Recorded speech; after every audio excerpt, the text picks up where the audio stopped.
बिस्मिल्लाहिर्रहमानिर्रहीम।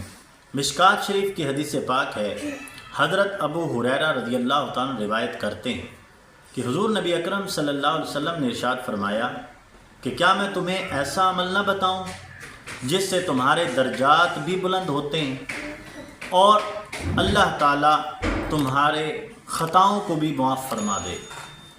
अर्ज़ किया, या रसूलल्लाह सल्लल्लाहु अलैहि वसल्लम, क्यों नहीं, हमें ज़रूर बताइए। आका अलैहिस्सलाम ने इरशाद फरमाया, नागवारी के बावजूद मुकम्मल तौर पर वज़ू करना, मस्जिद की तरफ ज़्यादा कदम चल कर जाना, एक नमाज अदा करने के बाद दूसरी नमाज का इंतज़ार करना। फरमाया, ये अमल वो अमल हैं जो सरहदी छावनी की हिफाजत करना है। यानी इन अमल से अल्लाह ताला तुम्हारे ख़ताएँ भी माफ़ फरमा देगा और तुम्हारे दर्जात भी बुलंद फरमा देगा।